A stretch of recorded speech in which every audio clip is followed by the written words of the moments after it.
6-6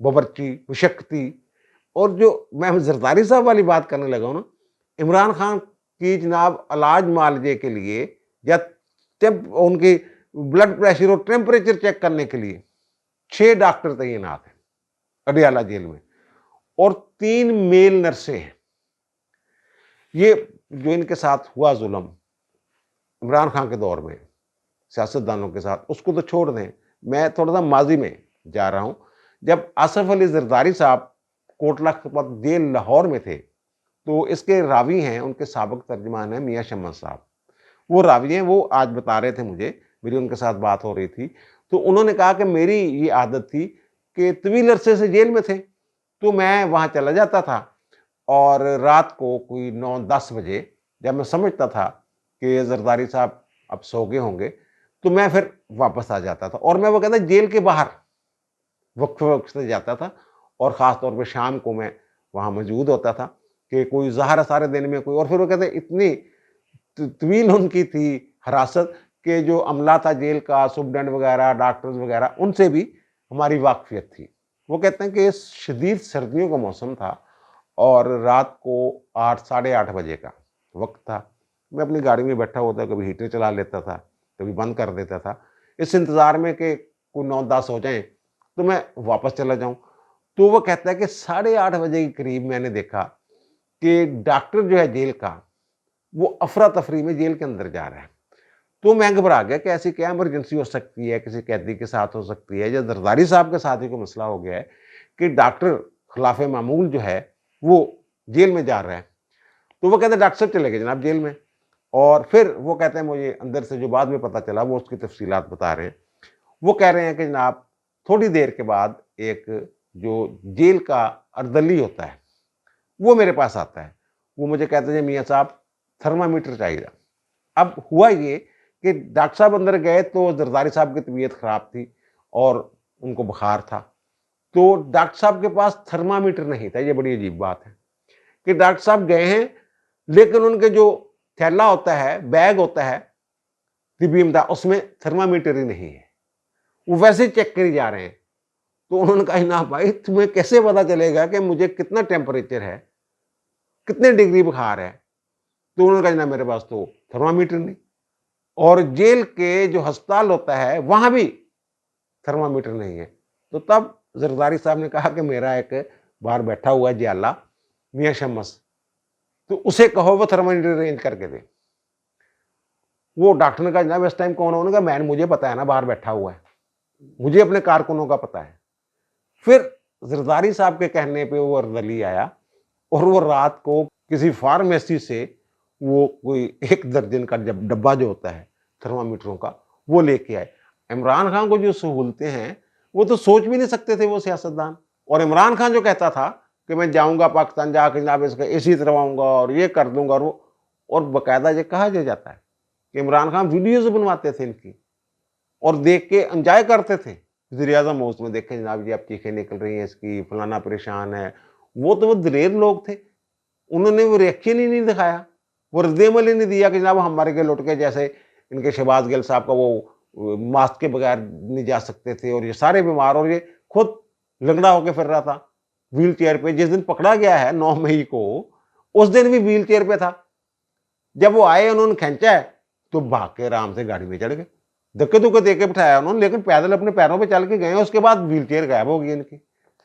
وہ اصل ڈاکٹر تو وہ نکلے پھر۔ اب آتے ہیں جناب اس طرف کہ کیا عمران خان باہر آنے والے ہیں؟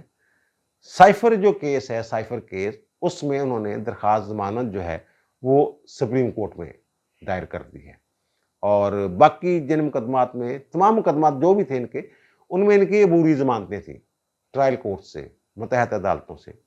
تو وہ اسلام آباد ہائی کورٹ نے ایک فیصلہ جاری کیا تھا کہ جناب ان کو پینڈنگ سمجھا جائے ان درخواستوں کو، اور پھر اس کا فیصلہ کیا جائے۔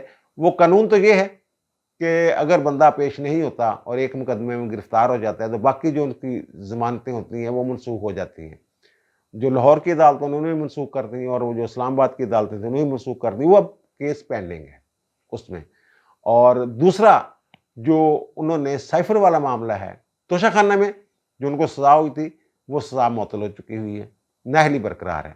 اور دوسرا جو سائفر والا کیس ہے وہ اسلام آباد ہائی کورٹ نے ان کی جو ضمانت کی درخواست تھی مسترد کر دی. اب یہ سپریم کورٹ چلے گئے ہیں, اس میں نمبر لگ گیا ہے. نمبر لگ گیا ہے اس کا مطلب رجسٹرار آفس نے کوئی اعتراض نہیں کیا, اس پہ ظاہر ہے اپیل ایز رائٹ, تو اب اس کی سماعت ہوگی.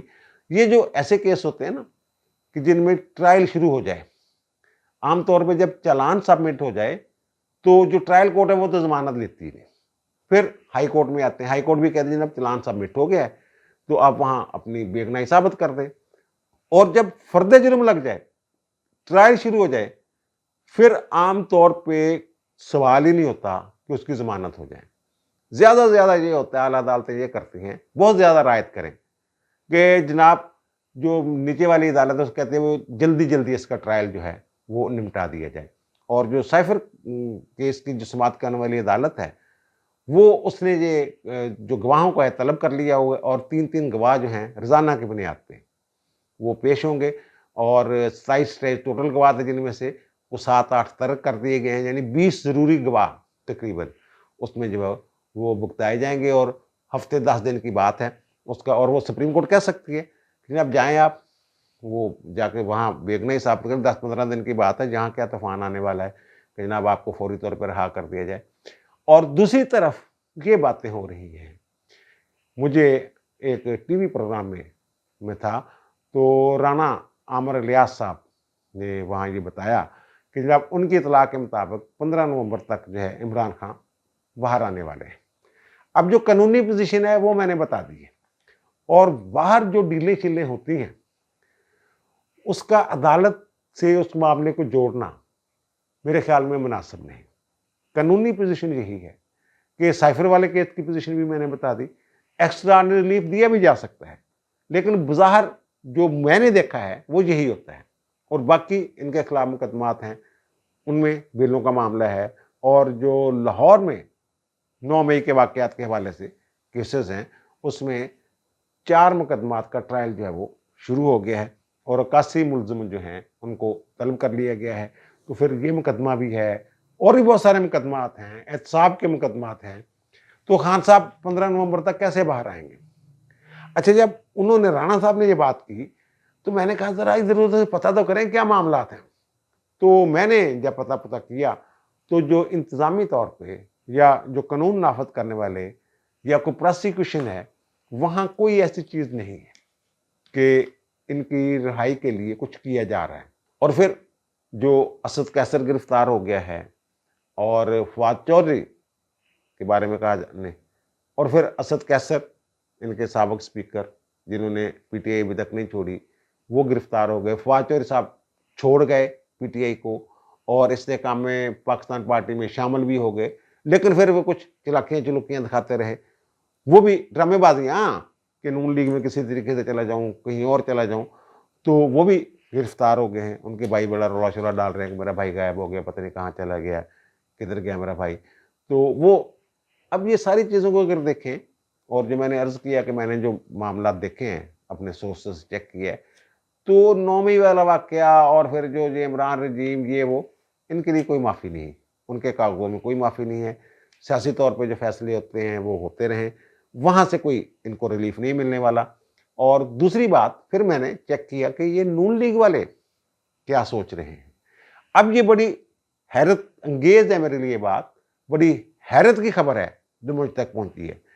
وہ یہ ہے کہ مسلم لیگ نون کے جو قائد ہیں اور سابق وزیر اعظم ہیں 3 مرتبہ کے, اور ممکنہ طور پر 4تھی مرتبہ وہ وزیر اعظم بن سکتے ہیں, انہوں نے یہ کہا ہے, انہوں نے اس خواہش کا اظہار کیا ہے کہ عمران خان کو باہر نکالیں. میں نے پوچھا یار یہ تو بڑی عجیب بات ہے, وہ نکالنا نہیں چاہتے, یہاں تو لوگ لگے ہوئے ہیں کہ جناب مخالفین جو ہیں وہ جیل میں رہیں. خان صاحب یہ چاہتے تھے کہ جناب سارے لوگ اندر ہو جائیں, اور اس نے احتساب عدالتوں کے ذریعے سب کو اندر کرنے کا پلان بنایا ہوا تھا. گلزار صاحب جو تھے چیف جسٹس, انہوں نے ایک حکم جاری کر دیا, پتہ نہیں 30 یا کتنی نئی احتساب عدالتیں بنائی جائیں, اور پھر وہ جوید اقبال کے ذریعے اور احتساب عدالتوں میں کیونکہ ریٹائرڈ سیشن جج لگنے تھے, ان سے جو مرضی فیصلے کروا لیتے انہوں سارے اندر کر دینے تھے, گلیوں سجی اور مرزا یار پھرے کلا عمران خان رہے. تو نواز شریف کیوں چاہتے ہیں کہ خان صاحب باہر آ جائیں؟ تو انہوں نے کہا کہ آپ کو پتہ ہی نہیں میاں نواز شریف کتنے پر اعتماد ہیں. وہ کہتے ہیں کہ اپنے کارکنوں پر، اپنے ووٹروں پر اور عوام پہ ان کو اتنا اعتماد ہے کہ وہ کہتے ہیں کہ میں ہر سیاسی طاقت سے ٹکرانے کے لیے تیار ہوں۔ وہ کہتے ہیں کہ نکالیں اس کو باہر، عمران خان کو، میں بھی دیکھوں کتنا مقبول ہے، کتنا بڑا سیاستدان ہے۔ مقابلے پہ آئے پھر پتہ چلے گا، ایک گھوڑا تو ایک گھوڑے دا میدان۔ یہ مجھے نون لیگ میں جو میرے ذرائع ہیں انہوں نے یہ بتایا ہے کہ میاں نواز شریف اس طرح سوچ رہے ہیں اس معاملے۔ وہ کہتے ہیں نا 2018 والا الیکشن چھڈو، الیکشن اسی پھر بھی جت لیا سی پنجاب چ۔ اگر سانو کھل کے الیکشن لڑنے دا موقع دیتا جاندہ، مینوں نہل بھی کر دیتا سی تے کدی بھی پی ٹی آئی نہیں آ سکتی سی۔ وہ کہندے ہن تے الحمدللہ میں میدان چ ہاں، باہر ہاں، آزاد ہاں، جیل چ نہیں ہیگا، تے اج وے کڈ دین اینوں باہر، دیکھ لینے اینوں بھی کہ کنی کہ دی مقبولیت آ، کنی کہ دی سیاسی ورث تھا، پتہ لگ جائے گا۔ اور پتہ نہیں اب نواز شریف کی یہ خواہش پوری ہوتی ہے یا نہیں ہوتی ہے۔